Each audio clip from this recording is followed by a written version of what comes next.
Good afternoon and welcome to the MANOLETE Partners PLC full year results investor presentation. Throughout this recorded presentation, investors will be in listen-only mode.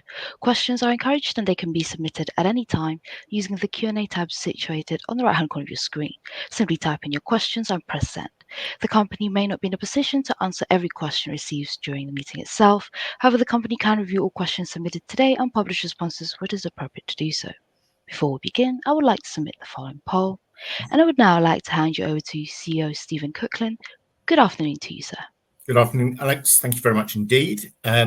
Welcome, everyone. I know it's a very busy time for results season at the moment, so really very grateful for the 80 plus people that have joined us today. That's magnificent. Those who haven't met me before, Stephen Cookland, I founded the business in 2008, originally qualified as a ACA chartered accountant with Coopers & Lybrand back in 1991. That seems like a very long time ago. I then spent 20 years in corporate finance, various big and small investment banks. And then I started this business, as I say, in 2008. And I'm joined today by Rachel Linley, Linley James, interim head of finance. Rachel, do you want to introduce yourself? Hi, I'm Rachel Linley James. I've been with MANOLETE for about 4 years now, previously as Associate Director of Finance. Before that, I've worked in PLCs, US owner-managed businesses, and I qualified in audit with Grant Thornton. Wonderful. Thanks, Rachel. You'll hear more from Rachel a little bit later. I will jump straight in. So I know a lot of you will know about MANOLETE, so I will go through the background for those who don't, but I'll do it at a fair clip. We are in the sector of litigation funding, litigation finance. There is one big difference between MANOLETE and our listed peer group, and in fact our private peer group, is that we buy the claims.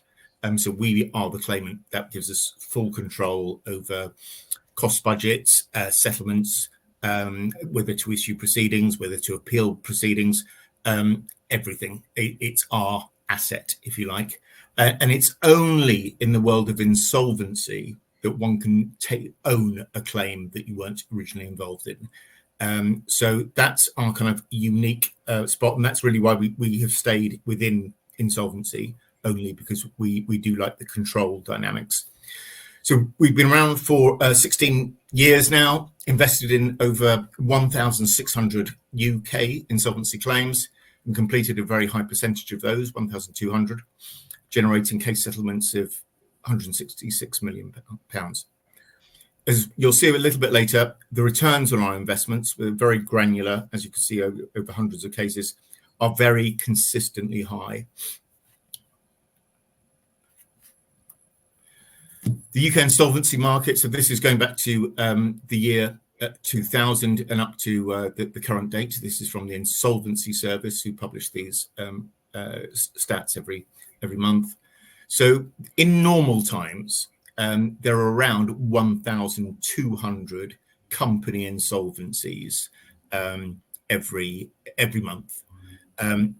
You see the spike there in 2008, 2009.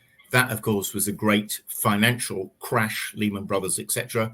Huge spike. Then it settled down as you move into the teens, 2015, etc., to back to, again, 1,200.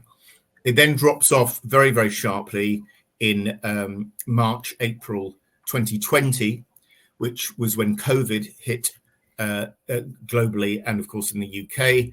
And what the government did at the time was pass emergency legislation to protect mass unemployment, frankly, by suspending many of the key insolvency laws and regulations.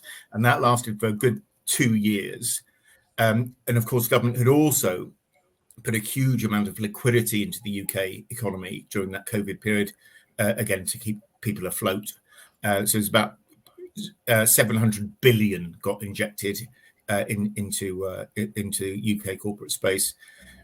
Once we reach April 22, COVID is over, the insolvency laws return to normal, and the government completely turns off the tap of this free money, or very cheap money, going into the market, and the number of company insolvencies rise very, very sharply, driven principally by creditors' voluntary liquidations, which is really better described as the owner managers of the company saying, that's enough, we need to liquidate the company now. And that typically, although it's very much the biggest part of the total insolvency market, these are the smaller and medium-sized companies. When it comes to the larger companies, they tend to go through an administration process. So you can see in the yellow on this chart, administrations also went through a record low level during COVID. They have recovered now to pre-COVID levels, but nowhere near as sharply as the creditors' voluntary liquidations. Now, the leaders in this market are the very, very brilliant firm called FRP. They're also listed on AIM.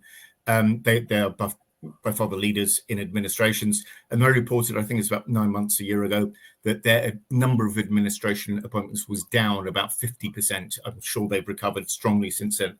But as you can see, there's been quite a lag of these larger companies coming back into our insolvency market. The reason for that is that larger companies have bigger balance sheets, bigger options to raise equity, bigger options to restructure debt, and therefore it was the weaker, smaller companies that fell over first. When you look at the insolvency litigation market, the pie chart here, that represents a market value annually of about 500 to 750 million pounds of litigation claims. If you go back 16 years before we arrived on the scene, that would have all been blue. It would have all been law firms acting on a no-win, no-fee for the insolvency practitioner.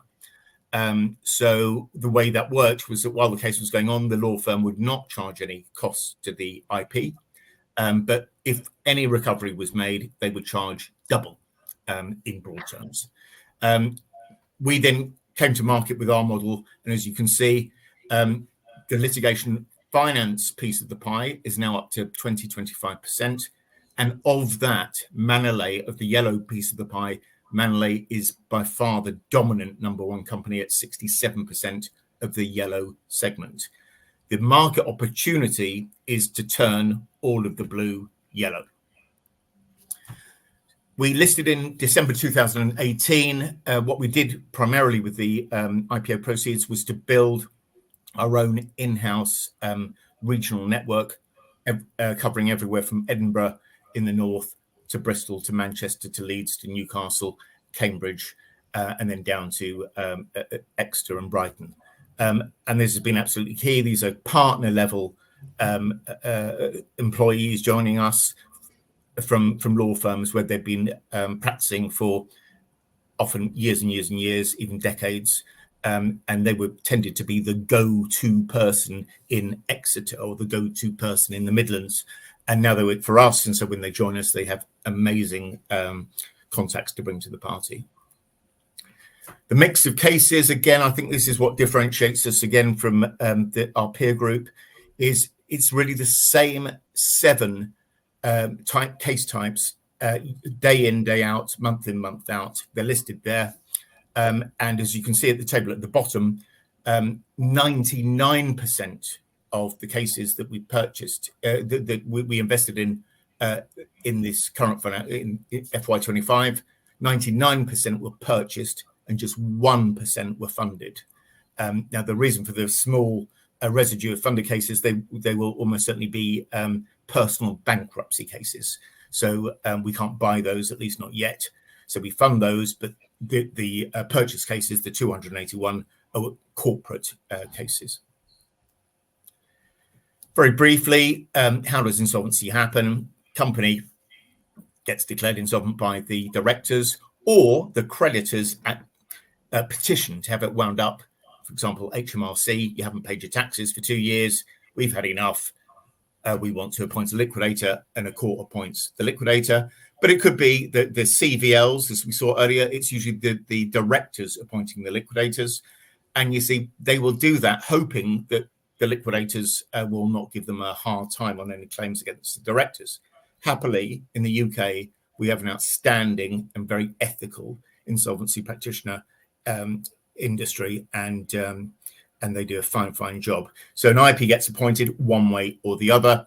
But the thing is, there's no money usually left in the coffers in the bank account whatsoever. And the IP, the insolvency practitioner, is acting usually with personal liability. So when it comes to litigation, and most of these IPs are not lawyers, there's a huge amount of risk that they're taking if they proceed with litigation. So having since 16 years ago the opportunity to assign the case to us, sell it to us, for us to then give them complete coverage on any risk, but then share the net proceeds roughly 50-50 is a dream come true for the IPs. And in fact, when I first started this back in 2008, many said to me, "Where have you been? We needed you 30 years ago." So we then purchase a claim. We then drive every single stage of the claim. We are setting the fees at every single stage. The strategy is all ours. Shall we issue the claim? Shall we offer settlement to the other side? Well, when the other side makes us an offer, do we take it? Don't we take it? What do we counter our offer? That's all in our hands. And it's only in insolvency where you can do that. In the funders world, your Burford's, litigation, capital management, etc., the funder cannot make those decisions at all. If they try to interfere, it becomes unenforceable. So, as I say, it's only in insolvency that you get around those problems. When new case inquiries come through to us, we turn around pretty quickly, either as accept or reject. We reject about 71% of cases that come through, not usually because of the merit of the case, more that actually we don't think the defendants have got the means to pay anything. But we do accept about 30%. And when you look at the insolvency, look at the litigation funding industry across the board, they tend to accept only 3 or 4% of the cases that come in. So our model's rather more efficient because it's the same type of cases repeating. If we were a Burford and LCM, we would also have a 96% rejection rate because you're moving from Argentina one day to Australia the next day to Poland the day after, and you know, I think that's much more difficult than repeat cases in the UK jurisdiction. The cases tend to get settled within about a year on average, and if anyone's been through a legal case themselves before, personally, I'm divorced. It took about 2 or 3 years for that process to end, and it wasn't particularly disputed. So the law takes a long time usually, but in our world, it's fast, very, very fast, a year on average. Why? Because we own the claim. We approach the other side. We said, let's sit down. You don't want to pay legal fees in court, nor do we. Let's sit down and do a deal before this all gets out of hand. And then typically, on average, we get paid the cash once we've legally completed it within about a year.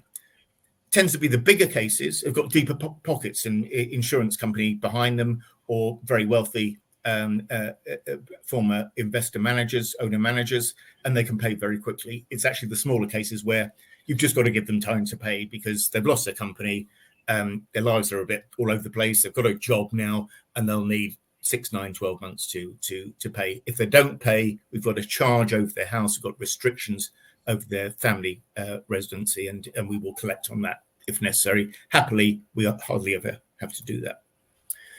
So if you remember the shape of the market curve, if I just very quickly go back here, where just in the last third of it, you've got normal, then it dips down because of COVID and then increases rapidly thereafter, much higher than COVID. That's exactly what the same shape as our case referrals here. So when we listed the 138 cases, we built the business up very quickly to 334 case referrals by H1 FY21. Then COVID hit us, so a big decline in number of cases.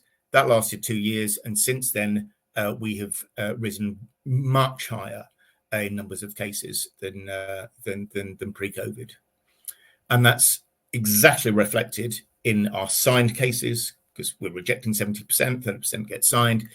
I'd focus more on the right-hand side, because that graph excludes what could be a one-off factor of the Barclays bounce back loans. I'll come on to that in a minute. And completions are, again, very predictable, on an average of about a year. On the left-hand side, you'll see that actually even during the COVID period, the in-house legal team was still collecting very, very well indeed. And that generates on the right-hand side realised revenues from cases, which has been very strong indeed. And this year has been an all-time record. So the volumes have increased pretty much exponentially since we returned from COVID. What has been a very different story is the average size of completed cases, because as I said earlier, it's the smaller cases post-COVID, smaller companies, post-COVID, that went bust first, the weakest die first. So most of our completions since the COVID period have been feeding off these smaller and medium-sized cases. So although the volume has been very much higher, leading to record realised revenues, the average per case has been about half of what it was when the market was normal pre-COVID. So when you look at that FY19, the average per case that we were collecting was £200,000. The average of the last couple of years has been half that. And this presents a massive opportunity for Manolete. And it's really just a natural evolution. As the market gets back to where it was pre-COVID, where administrations are back to normal levels, bigger liquidations are back to normal levels, but automatically the case sizes that come into us will become bigger on average. So what should happen over the next 1, 2, 3, 4 years is that we will trend nicely back up to the pre-COVID norm of around £200,000. And that will drop pretty directly to the bottom line profit, because there won't be an incremental increase in costs at all. Rachel will pick up on that in a minute. Cash has been very much the headline of this year's results. There has been a 45% increase in our cash collections in this last financial year, which is really quite stunning when you think those were the cases that we were picking up towards the end of COVID. So that really is quite miraculous. The net cash, as Rachel will go through, has covered every single expense in the company: overheads, new case investments, interest, tax, leaving a surplus to reduce our net debt. But I won't steal Rachel's thunder on that. We'll come to that in a minute. Here's what we call our vintage table. Burf had started this, and we thought that was a jolly good idea. So we've copied them for many, many years now. So you'll see there 1,600 cases invested in, and 75% completed. And you'll notice that all these years, all the way up to 2019, there are 0 cases outstanding. If you look at any other funder, private or public, they will have cases going back for 5, 6, 7, 8, 9, 10 years. Not Manolete. We own the cases, we control it, and the returns are summarised here. Brief word on 2 specialist kind of sub areas. One is the Barclays bounce back loan pilot. So this is where during COVID, the government offered small businesses a guaranteed bank loan. So the government guaranteed the repayment of that loan for up to £50,000. Most were for £50,000. And at the start of COVID, the government guaranteed £50 billion of these bounce back loans to small businesses. Unfortunately, there was a huge amount of fraud because it was self-certified by the companies, which was really asking for punishment. And so an awful lot of that has been written off. So already 10.5 billion has gone from the government to the banks who lent the money under the government guarantee. And that's a huge amount of money when you think of the defence budget or the NHS or the education budget. So the banks have really been under pressure from the government to get the money back. So we were approached a couple of years ago by Barclays Bank, completely out of the blue, and they gave us a pilot scheme of around 100 cases to do. They told us that before their turn to us, their recovery rate on these fraudulent loans was less than a fraction of 1%, using debt recovery firms or lawyers on no win, no fee, less than 0.1%. Our recovery rate, in a nutshell, was about 50%, which was absolutely shocking to them in a very, very nice way. So Barclays were over the moon. They told the British Business Bank, they told the Treasury just before the election last year. We met with all these people, presented to them, and we were told in no uncertain terms that our method would be recommended to whoever the next government will be on the 4th of July last year. Obviously, the Labour Party won. Tom Hayhoe was then appointed the counter-fraud commissioner by Rachel Reeves in December. Baroness Hallett is conducting a very thorough COVID-19 inquiry ongoing. But unfortunately, no one since the election has come to us. And the article here that we've summarised was in the Times yesterday. Government dangerously flat-footed about recovering COVID fraud. And it's worth reading because the in-house, the civil servant efforts that they've used to try to recover money has just not worked. It's been parlously poor, actually. So we will, on the back of the Times article yesterday, we will be approaching ourselves, the government, to remind them of what we have to offer. Briefly on the cartel cases, background here, there were price fixing cartel proven to have operated between 1998 and 2011 by the manufacturers of 6-ton weight of trucks throughout Europe. So companies like Renault, DAF, Daimler, blah, blah, blah, were all colluding on price fixing. And the first trial, the first wave, as they call it, went to trial in January 2023. BT and Royal Mail, obviously, they lease a lot of trucks. So they had a fantastic claim, identical to ours. And the judge awarded them the 5% overcharge and a very high cost recovery as well. Usually in our game, you're lucky to get 50, 60% of your costs if you go to trial. But Royal Mail got 70% of its costs back and BT got 75% of their costs back. The second trial window, which we're hoping MANOLETE will be included in, is now been set down for September next year. And so that is the end game in sight for these defendants. They know that they have to pay. The only question is how much. And clearly the first wave judgment was 5% of the amount you spent on trucks, plus interest as well, of course, which is over such a long period, a very large amount of money. So as we sit today, we've applied to go into the second wave. And so we are forging ahead with those 22 cases that we've purchased. And just so people know, we're talking big headline case numbers. You know, people like Comet, they went bust. MANOLETE have bought all of Comet's claims for all the trucks that they bought over that cartelised period.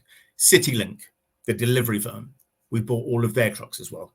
Obviously, a delivery firm uses an awful lot of trucks. So it's very, very different to all our core business, which is why we segregate them out. Because what we've done here is we didn't want to lead from the front, as we always do, because of the huge expense of these test cases. So we are piggybacking very much at the end of these cases, because otherwise it would cost us 5, 6, 7 times as much. The end game is in sight, September next year. And so unless we are given offers by the defendants to settle the cases, and many, many settlements are taking place as we speak, then we will go on to trial. Happily, I'm now going to hand over to Rachel, our Head of Finance. Hi, thank you, Stephen. So I'm going to talk through some financial highlights, and then we will go through them in a bit more detail on the following slides.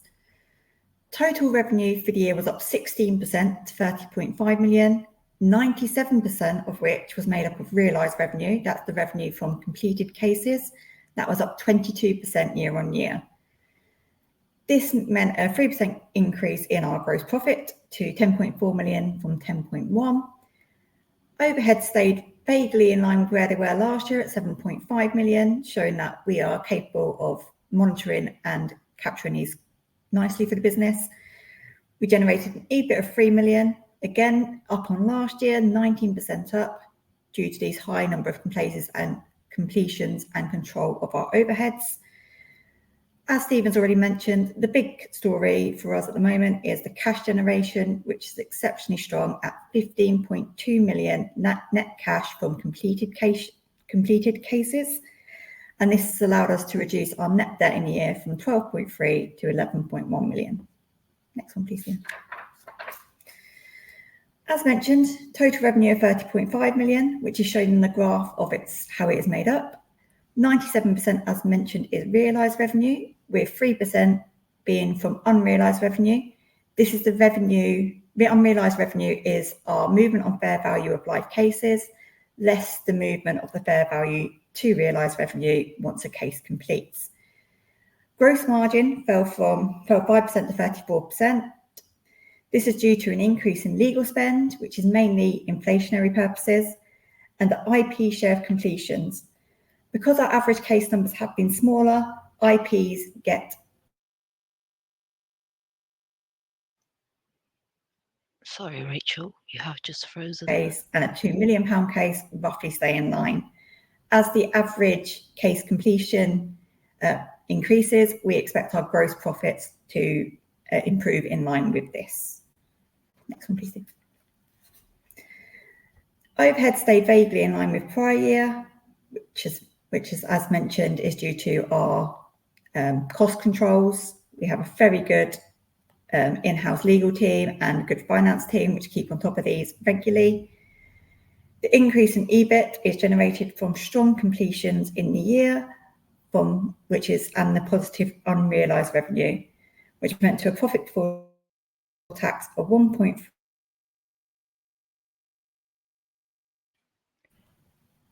Sorry, Rachel, we have just lost your audio there for a second. I'm just going to turn down your camera. Rachel, can I just check that you can hear me? Yes, I can hear you. Perfect. So we did just lose your audio there for a second. So I'm just going to keep your camera down. And Stephen, I'll do the same now. Please continue. Thank you, Alex. If we can go to the next slide, please, Stephen. So we've got, on our balance sheet, we've got an increased value of our investments from 40.2 million to 41.4, despite our live case numbers staying in line with last year.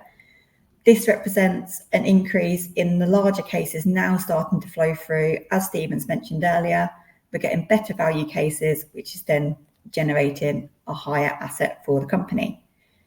Trade receivables increased from 29.3 million to 31.6 million.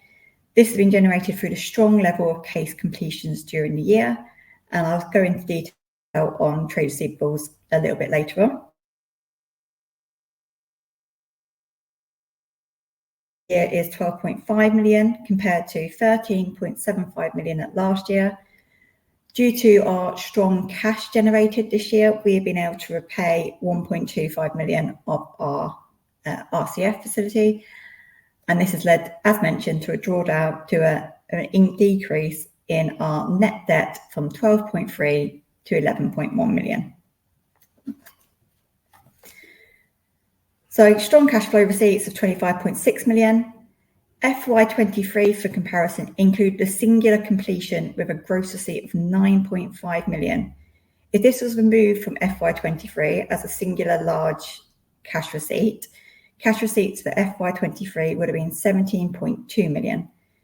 This is important because I feel that it shows the increase in the gross receipts from the business and how we are performing overall on cash. Net cash from completed cases was at 15.2 million. This has allowed us to organically fund all new case investments in the year, pay all our overheads, and to repay some of our RCF facility. Trade receivables. So 59% of our trade receivables at the 31st of March 2025 were not due. This is due to the Manolete model. We are not like normal businesses with 30-day payment terms. A lot of our settlements can be over several months. So as Stephen said, normally 12 months is the average that we try to obtain cash settlements for. This helps to show that there is cash generation for the future years ahead in that 59% that is not due at the year end. The small tail of overdue balances mainly relates to judgment cases. Judgment cases vary from our settled cases. As the settled cases, the defendant has agreed to pay a certain amount over a certain amount of time, while judgments is enforced upon the defendant. With these judgment cases, it is a bit more long-winded in collecting the funds, and this is we go about trying to collect these by doing things like obtaining charging orders over property, which can take a while to come about and then for repay. And then with that, I will hand you back to Stephen to talk about our current trading. Wonderful. Thank you, Rachel. Alex, can I just check? You can hear me? We can hear you very clearly, Stephen. Wonderful. So, important slide here, actually, current trading. So we've had a very strong start to the current financial year. So we've almost done a full quarter. We've already signed up 56 new investments in that quarter, which is 27% more than the same quarter last year. Again, year to date, of those new investments, 5 have had headline values in excess of £1 million, which is what we refer to as the larger cases, compared to 3 this time last year. The referrals remain very buoyant at record high levels. We're bringing in more lawyers into the legal team. Every new lawyer who joins Manolete can handle about 30-35 cases once they're up to speed. So this will take us from 15 in-house lawyers to 18 by the time we get to September. The strategy is just not changed at all. We are after UK insolvency cases, high volume, but also increasingly higher value. The investment case, in summary, we are the number one in our sector. Unlike our peers, we buy the case, we control it completely, which is why they complete very fast. And for investors, obviously, that is incredibly important. We have significant expertise and nationwide coverage. We now have at Manolete the largest group of in-house insolvency lawyers than any other company or partnership in the UK. So we've got a bigger dedicated insolvency legal team than even the huge American/UK European law firms dedicated to insolvency. The market drivers for our business model are clearly very strong indeed. You cannot avoid hearing on a daily basis the pain of interest rates, the cost of living crisis, taxes going up for companies, and this, while it's very, very difficult for the solvent world, clearly it drives more insolvencies. So we are the clearinghouse, if you like. Insolvency is a clearinghouse of capitalism. It's very good for us. The durations are remarkably short in the Manolete model, again, because we own the cases. So in the world of law, 13.8 months on average to complete a case is nothing short of miraculous. They're usually gone for years and years. I listened to a presentation by Gately's head of one of their heads of their insolvency business a few years ago, and using the old no win no fee. This gentleman said that it takes them about 5 years to collect any cash on their hugely built up WIP. As you've seen from what Rachel said, what I think is very interesting is the high operational leverage in the business. So even though we hit record numbers of cases, we hit a record realized revenue, completed cases, and record cash, the overheads went down. And that's because we're very much in control. As we said this time last year, we had invested in new people ahead of this big spike in insolvencies. We fully expected that to happen, and that's why the operating costs are so low. If we then spike up again to 400, 500 cases a year, we already have the capacity now to handle that on the people who are in the company. If we're going to go beyond that, let's say something happens on the BBLs or something, we can scale that up very, very quickly. And the lawyers who work for us in private practice, they were partners, but actually it's nothing like what you'll read in the papers, these new kids coming out of university being paid £250,000 at some massive London firm. A partner level remuneration is about £100,000 in insolvency, and the bonus will be maybe £5,000 to £10,000. So it's not just the wonderful work that they do with us; it's also very competitively remunerated. So we never have any problems ever hiring people. And then finally, what people can, I hope, see now over years and years and years now that we've reported, our returns are very, very consistent. An IRR, which is the kind of acid test for any business, of 130%. Well, I remember when I was a bag carrier back in corporate finance in the early 90s for PwC and Hill Samuel Investment Bank, and we advised a lot of private equity and venture capital firms, and their rates of return per annum on a good investment would be about 20 to 25%. Manolete's 130%, I think, is unparalleled in my knowledge of the financial services industry. And long may that continue, of course.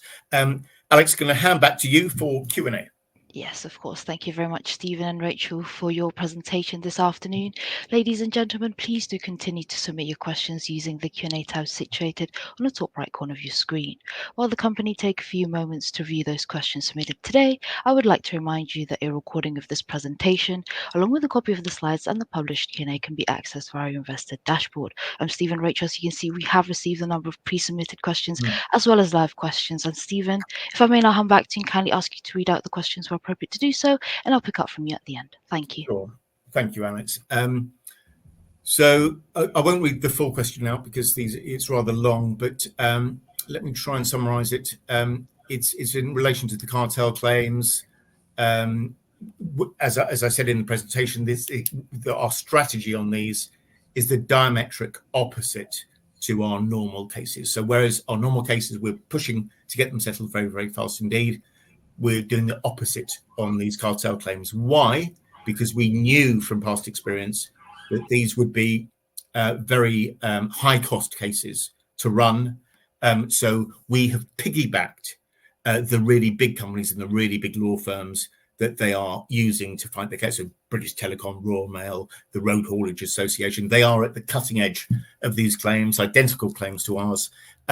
They're spending millions and millions and millions.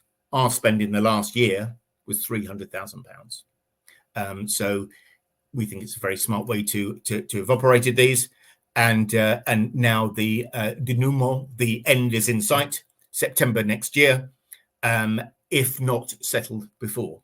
So the question here was, how do you assess a firm's asset management performance with respect to the cartel claims?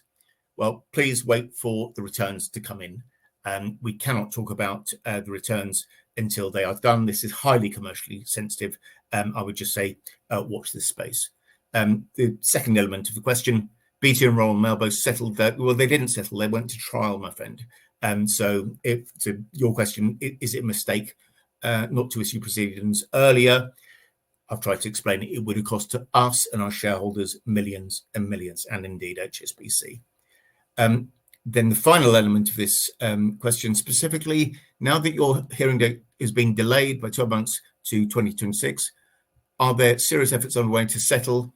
And again, this is incredibly commercially sensitive, so I'm afraid this is one area we're going to have to pass on talking about any prospective settlements. Moving on to the next question, strategic issue in relation to the share price. I suspect this is by the same person. So your former CFO, Mark Tavernier, suggested we can't control the share price, and the question says he was mistaken. Currently, you have headroom on your revolving credit facility. So what this is suggesting, with the current low in the share price, should we not use our headroom on our RCF to buy back shares? And the short answer is this is a slightly naive question, because of course in the revolving credit facility, HSBC have control over what we can use their money for, and clearly buying back equity of the stock market is not allowed. So nice, easy answer. Next question, rather shorter. Company insolvencies in the UK have remained high relative to historic levels. At such levels, Manolete is clocking 1.6 PBT. How do you see profits to evolve in the coming years? If it is expected to grow, what will be driving growth in profits? Very good question. So we've seen the volume come back in a very strong way. What we're now starting to see is the value, the size of the cases coming back. So even if the volume is even less than it was this last year, we fully expect the average value to trend up to close to what it was to its pre-COVID norm, which is £200,000 per case. And that would effectively double our profits through the same effort in the same cost base. So it's a brilliant question. Thank you. The next one, a question about performance metrics around the ARC. Yeah, before we did it. So two questions, right? When do you expect the ARC to return to 200,000 range? I haven't got a crystal ball. It is, I've put in the presentation, if you look at the ARC slide, and I'll just read out the quote that I added, because it's no point me saying, oh, I think it'll come back. What I do quote is what the Insolvency Service themselves said in their last report, literally 2 days ago. And I'll just read that out if I may. So they said the number of administrations in May, so the bigger company cases, in May 2025 was 28% higher than April 25 and 12% higher than May last year. In 2024, the number of administrations increased by 2% from 2023 and was slightly higher than annual totals seen in 2015, 2019. Then the final sentence, numbers of administrations have continued to increase since 2022 from an 18-year annual low seen during the COVID pandemic. So those are the words of the government's Insolvency Service. They say it better than I can. As I say, it's in the slide if you want to hear that, read that back again. The second part of the question, why do you continue to highlight record case numbers positive when reality fewer large cases would be far more valuable? Again, with the greatest respect, this is a slightly naive question. Number one, the returns on the smaller cases are phenomenal. When you look at the IRRs, that's not just from one or two huge cases. That's from the whole panoply of granular hundreds of cases that we execute. And what's very important on this is if you're working, let's just randomly say the Begbie's office in Leeds, and you're buying a director's loan account case of £100,000, you're buying that, and then you're buying a transaction at undervalue for £50,000. You're creating a very, very good level of engagement with that IP. You're delivering results to him. You're paying for that case up front, and you're recovering money very, very well for him to then charge his own fees, her own fees. So when that same Begbie's IP in Leeds gets the 5 million claim, the 20 million claim, the 30 million claim, Manolete is in a fantastic front of mind position for those big cases. So I hope that answers that. Next question. Manolete represents 70% of the third-party funders market. So this means Manolete hasn't got a big room to grow. Again, people get this wrong every year. As I say, if you go back to the slide with the pie chart, yes, we're 67% of the yellow bit, but the yellow bit is just 20% of the whole. We're going after the whole. There's a former judge on our board, Dr. Stephen Baster. He was the most senior insolvency judge for 17 years before he retired a few years ago. Once Stephen got he's on our board, as I say, once he got his head round our model, Stephen said to all of the board members, well, it's obvious, isn't it? This is how all insolvency litigation should be done. Ethically and economically correct.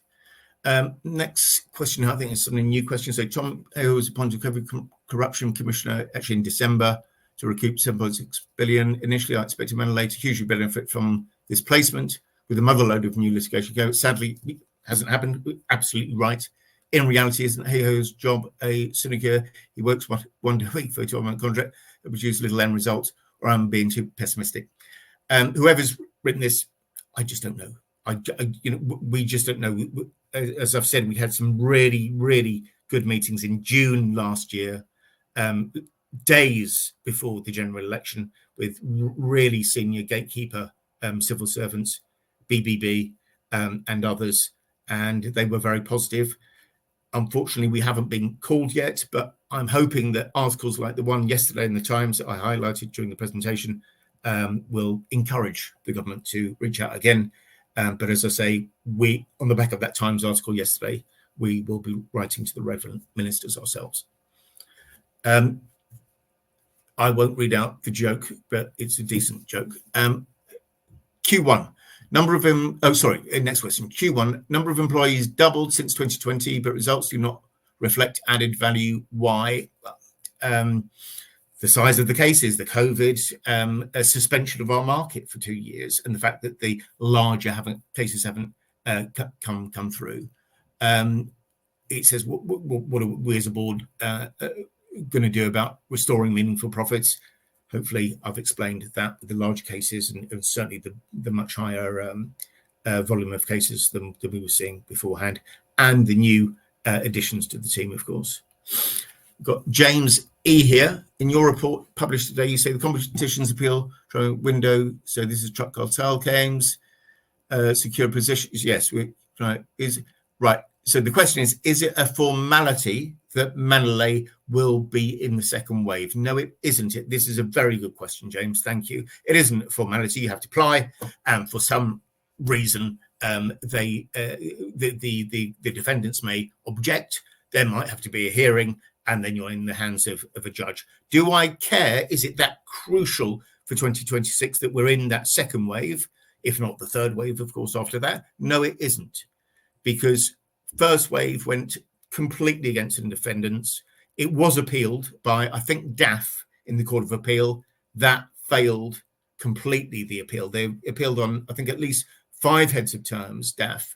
The Court of Appeal only allowed one of those to be heard, and they failed completely on that appeal. So that even if Manolete is not in that second wave, when the second wave trial comes around, it supports the 5% overcharge.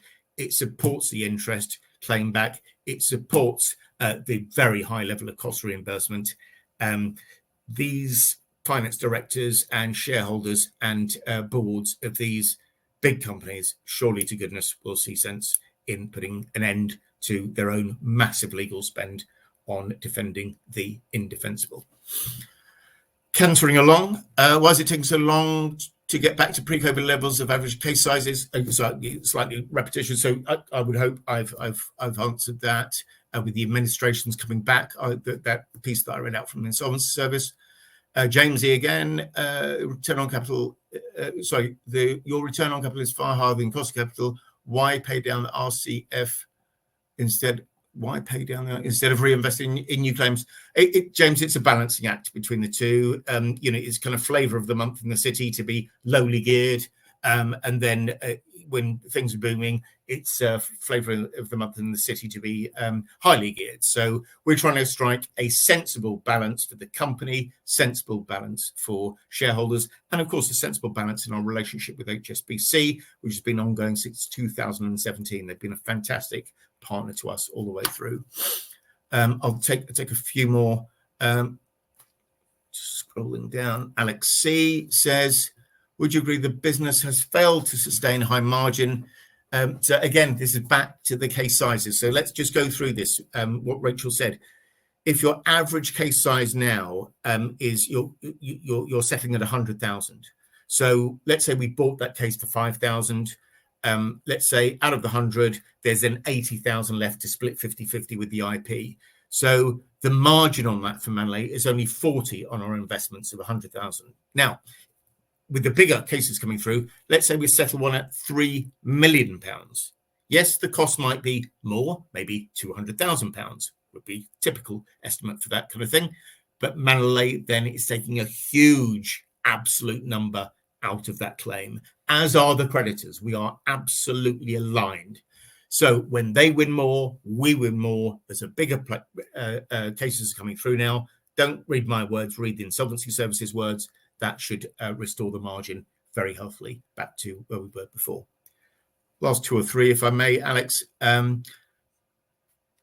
Patrick, note 25 of today's finals highlights 595 pages Cavendish Corporate Finance for consultancy services. Provide more colour. Well, that's a very, very fair question. Thank you, Patrick. So we have, it's back to HSBC really. We've used Cavendish to source our debt financing ever since 2017. And they procured HSBC back then as a private company. So that was before we IPO'd. So that was a 10 million RCF then. That RCF has increased and increased. We then, on this most recent period, we asked Cavendish to do a much wider market testing on what we could get in the market. HSBC still came out as the most favourable, but Cavendish, who were kind of on risk because of that, we had to pay a higher fee, but we got a much better deal out of HSBC than we did for the previous RCF with HSBC. So that comfortably covered the consultancy fee with Cavendish. But thank you for asking. It's important. Last couple of questions. Do you plan on changing your accounting system to a more tax-friendly one? I don't understand what that means. I'll move on to the next one. Would the entry of new competitors paying lower prices for cases lower your ROI? Gyro, yes, theoretically, but we've had people trying to compete with us. The most famous was just a few years ago, Rosenblatt Group PLC, listed on AIM. They set up a subsidiary to do litigation finance. They set up a product in that team called Islero. Now, Manolete, the name, he's the name of the most famous bullfighter that's ever lived. Islero was the name of the bull who finally got the better of Manolete and killed him. So they named their product after the Manolete killer, Islero. But when it came to performing in the ring, things were rather different. After a year in business as a PLC with plenty of money behind them, they had signed one insolvency claim. One. Last year we signed 290. They gave up, having put a huge amount of effort into their practice. The business finally got sold off, and they're not insolvency cases, I hasten to add, on non-insolvency cases. Their first three results came through, and I think the aggregate losses of all three lost cases was over £11 million. So Islero was a great, people always used to ask me exactly your excellent question, will competitors come in? It might look simple on the outside, but you've got to have a fabulous legal and finance team on your side to really execute the detail of the work we do. Finally, what will be the trigger for the share price to re-rate given all the positive KPIs in today's results announcement? Lionel, thank you. It's a very good question. I don't know is the answer. I've been disappointed. I mean, we listed at 175. The business is manifold higher than that. Yes, the profits haven't gone back to where they were pre-COVID, but I think we've shown today that they are tracking very much back to that level. And I would hope beyond. Much better than pre-COVID is the cash underpinning of those results now. The 25.6 million of gross, the 15.2 million of net cash that we retain, and this is literally cash in our bank account. Our overheads about 5-6 million. So out of 15, you get to 9.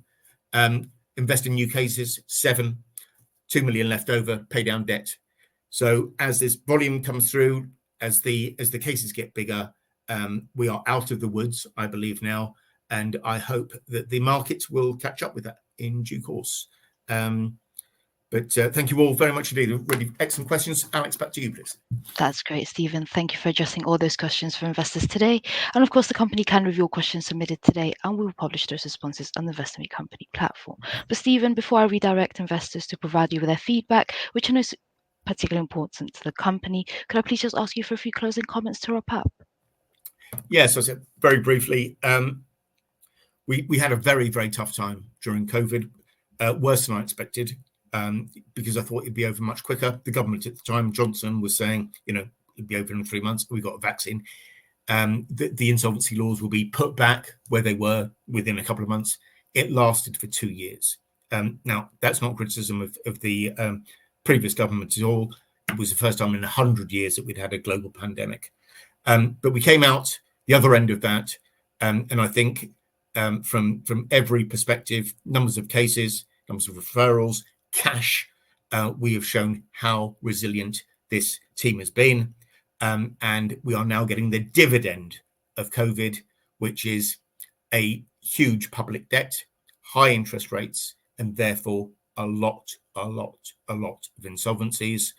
And when you look back at the last peak of insolvencies, the great financial crash of 2008, 2009, Lehman Brothers, those Lehman cases are still going through the courts today. So the litigation fallout from this challenging times this time round, spiking cases, will reverberate for years. Thank you all very much again, and we look forward to your continued support. Thank you. Thank you very much, Stephen and Rachel, for updating investors today. Could I please ask investors not to close this session, as you will now be automatically redirected to provide your feedback in order that the board can better understand your views and expectations. This will only take a few moments to complete, and I'm sure will be greatly valued by the company. On behalf of the management team of MANOLETE Partners PLC, we would like to thank you for attending today's presentation, and good afternoon to you all.